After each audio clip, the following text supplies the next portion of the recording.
Hello बच्चों, good morning. I'm Sanjay Bhatnagar this side and welcome to my YouTube channel Sanjay Bhatnagar.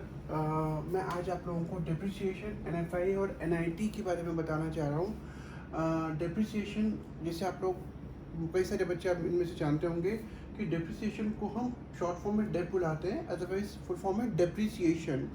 Depreciation basically होता है fall in value of fix asset due to fair wear and tear expected obsolescence and with passage of time. मतलब अगर किसी भी asset को हमने खरीदा तो over a period of time जब हम उसको यूज़ करते हैं तो उसकी वैल्यू डिक्लाइन करती है, या फिर उसमें नॉर्मल वेयर एंड टियर जो हम उसको रोज़मर्रा यूज़ करते हैं तभी उसकी वैल्यू है, उस पर रिप्लेसमेंट उसको रिपेयर करने में जो पैसा खर्च होता है उसको हम डेप्रिसिएशन बोलते हैं, या पैसेज ऑफ टाइम। सपोज आपने कोई चीज़ खरीदी, आपने उसको बिल्कुल यूज़ नहीं करा, but after a period of 6 months उसकी वैल्यू आपको कम मिलेगी, या उसकी वैल्यू पहले से कम हो जाएगी। ये डेप्रिसिएशन का एक्सप्लेनेशन है। इसके अलग अलग नाम है, कई न्यूमेरिकल्स में इनके अलग अलग नामों को यूज़ किया जाता है। तो सबसे पहला नाम है डेप्रिसिएशन। ये सिंपल सा नाम है कि भाई डेप्रिसिएशन दिया है तो तुम्हें कैलकुलेशन उठा के इसको करना है। कभी कभी डेप्रिसिएशन की जगह पर लिखते हैं कंजम्पशन ऑफ फिक्स कैपिटल। ये नाम इसका क्यों दिया, क्योंकि प्रोडक्शन प्रोसेस में जब हम फिक्स कैपिटल यूज़ करते हैं तो उसकी वैल्यू डिक्लाइन करती है, तो इसलिए हमने इसका नाम कंजम्पशन ऑफ फिक्स कैपिटल दिया हुआ है। इसको हम रिप्लेसमेंट कॉस्ट भी बोलते हैं। हमारे जो असेट में ब्रेक डाउन हो रहा है, जो भी मशीनरी वगैरह में घिसावट आ रही है, उसको रिप्लेस करने के लिए जो पैसा खर्च किया जाता है उसको रिप्लेसमेंट कॉस्ट बोलते हैं। Replacement of fix capital same explanation है, सिर्फ fix capital over a period of time जो भी वैल्यू डिक्लाइन कर रही है उसको हम रिप्लेसमेंट ऑफ फिक्स कैपिटल करके नाम देते हैं। कुछ जगहों पे कुछ न्यूमेरिकल्स में कभी कभी कैपिटल कंजम्पशन अलाउंस करके भी वर्ड यूज़ किया जाता है, जो डेप्रिसिएशन का ये अलग नाम है। ठीक है, अगर इनमें से कुछ नहीं दिया तो हमारे को दिया जाता है डेप्रिसिएशन, जहाँ पे दिया होगा आपको purchase cost of asset upon life period of asset. यहाँ पे आपको कैलकुलेट करना पड़ेगा। सपोज मैं आपको ये लेके चलता हूँ कि एक मशीन है, उसकी कीमत हमने 1 लाख रुपए मशीन खरीदने में लगाए। सो अगर हम डेप्रिसिएशन को कैलकुलेट करते हैं, 1 लाख रुपए की मशीन थी और उसका जो लाइफ पीरियड था वो था 10 साल। तो हमने क्या करा, 10 साल, तो हमारे पास जो उसकी डेप्रिसिएशन आ जाएगी, हमें कैलकुलेट करना पड़ेगा, इट विल बी 10,000 रुपीज़। तो इस तरीके से हम डेप्रिसिएशन को कैलकुलेट करते हैं। कभी कभी कुछ न्यूमेरिकल्स में वो सीधा आपको डेप्रिसिएशन नहीं देंगे, इसकी जगह पे वो क्या करेंगे, वो आपको एक ग्रॉस और एक नेट का कॉन्सेप्ट दे देंगे, एक ग्रॉस का और एक नेट का।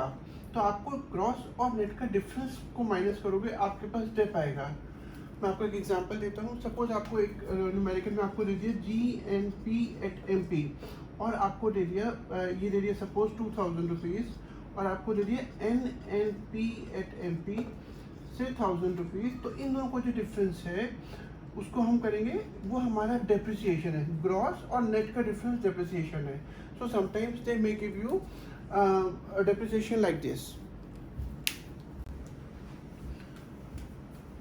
अब मैं आपको बताने जा रहा हूँ नेट इनडायरेक्ट टैक्सेस क्या होता है। Net indirect taxes basically indirect taxes और सब्सिडीज का डिफरेंस होता है। इनडायरेक्ट टैक्सेस क्या होता है, इनडायरेक्ट टैक्सेस होते हैं वो टैक्सेस जो गवर्नमेंट प्रोड्यूसर पर लगाती है, लेकिन प्रोड्यूसर क्या करता है, उसका बर्डन कंज्यूमर पर शिफ्ट कर देता है। So indirect taxes are the taxes which are imposed on one person, that is producer, but the burden of the tax is transferred on to the consumer. जैसे goods and services tax एक type का indirect tax है। इसी तरीके से government जब subsidies देती है, सब्सिडीज गवर्नमेंट देती है प्रोड्यूसर्स को, to help them, to encourage them to bear a part of their production cost, जिससे कि प्रोड्यूसर पे ज़्यादा बर्डन आए। तो जब हम इनडायरेक्ट टैक्सेस और सब्सिडी का डिफरेंस निकालेंगे, हमारे पास आएगा NIT, नेट इनडायरेक्ट टैक्सेस। मैंने आपको पहले भी बताया था कि अब आपको सपोज न्यूमेरिकल में बोला जाता है कैलकुलेट NNP एट FC, और आपको दिया हुआ है NNP एट MP। तो MP बड़ा होता है, FC छोटा होता है। आप MP में से NIT माइनस करोगे FC तक आने के लिए। और अगर आपको बोला जाता है कैलकुलेट NNP एट MP और NNP एट FC दिया हुआ है, तो आप इसमें NIT प्लस करोगे to get to NNP at MP। NIT यहाँ पे ये इंपॉर्टेंट रोल प्ले करता है, हमारे को नेशनल कॉन्सेप्ट को कैलकुलेशन करने में NIT का यूसेज आता है। अब मैं आपको समझाने जा रहा हूँ NFI क्या होता है। NFI होता है net factor income from abroad. Short में हम इसको जैसे ऐसे करके कैलकुलेट करते हैं, फीफा माइनस फीटा। फीफा होता है factor income from abroad, FITA होता है factor income to abroad. Factor income from abroad का मतलब है जो भी पैसा बाहर से आया, फैक्टर इनकम टू अब्रॉड जो पैसा बाहर गया, तो आया माइनस गया will be NFI, net factor income from abroad. इसके मेनली 3 कंपोनेंट्स होते हैं। सबसे पहला कंपोनेंट होता है नेट कॉम्पेंसेशन ऑफ एम्प्लॉयज़। ये इसका एक्सप्लेनेशन है। अगर जैसे हमारे यहाँ के बहुत सारे लोग बाहर जाते हैं जॉब्स वगैरह करने के लिए, तो वो जो भी पैसा कमाते हैं वो कमा के इंडिया में भेजते हैं। सिमिलरली बाहर से ऐसे बहुत सारे लोग हैं, जैसे नेपाल से, श्रीलंका से, पाकिस्तान से, अफगानिस्तान से, वो यहाँ पर आते हैं, यहाँ काम करते हैं और जो पैसा कमाते हैं वो अपनी कंट्री में भेजते हैं। तो आया माइनस गया will be net compensation of employees. इसका NFI का जो दूसरा कंपोनेंट है वो है net income from property in entrepreneurship. हमारे बहुत सारे ऐसे लोग हैं जिनकी प्रॉपर्टी और बिजनेसेस बाहर है, वो जो भी पैसा वहाँ से कमाते हैं वो इंडिया में भेजते हैं। सिमिलरली बाहर के ऐसे बहुत सारे लोग हैं जिनके प्रॉपर्टी और बिजनेसेस इंडिया में, वो यहाँ से पैसा कमा के अपनी कंट्री में भेजते हैं।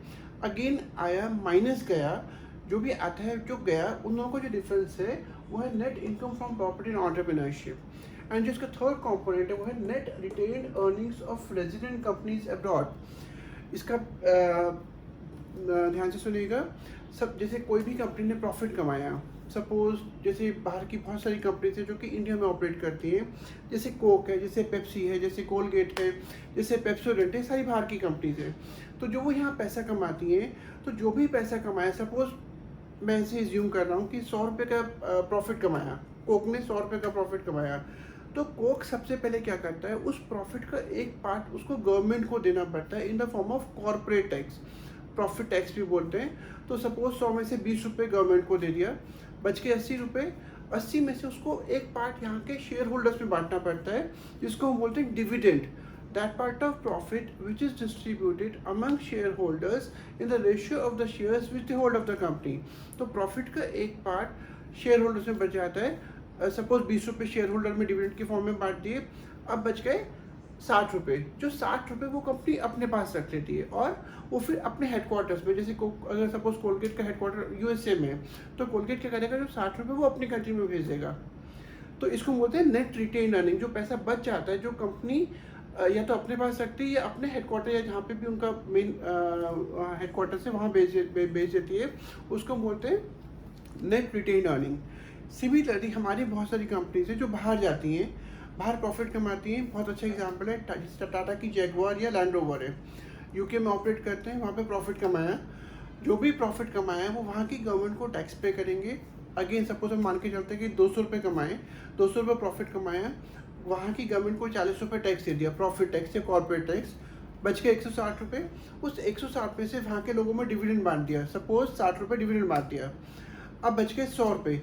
100 रुपये कंपनी अपने पास रख लेती है, जिसको बोलते हैं नेट रिटेन अर्निंग, और वो इंडिया में भेज देगी टाटा के हेडक्वार्टर्स में। तो एक तरह से पैसा यहाँ पर भी नेट रिटेन अर्निंग की हेडिंग में आ रहा है। माइनस जो जा रहा है उसको हम बोलेंगे net retained earnings of resident companies abroad. जब हम इन तीनों को प्लस करेंगे हमारे पास NFI आएगा। ज़्यादातर न्यूमेरिकल्स में आपको सिर्फ FIFA, factor income from abroad और फैक्टर इनकम टू अब्रॉड दिया जाएगा। ये एक पूरा 3 मार्क का क्वेश्चन है। अगर आपको क्वेश्चन पूछा जाता है व्हाट इज NFI, आपको तीनों कंपोनेंट्स को एक्सप्लेन करना पड़ेगा। लेकिन अगर आपको सिंपल न्यूमेरिकल दिया जाता है कि व्हाट इज कि आपको NFI का कैलकुलेट करने के लिए बोला जाता है, तो आपको NFI इस तरीके से कैलकुलेट करना है।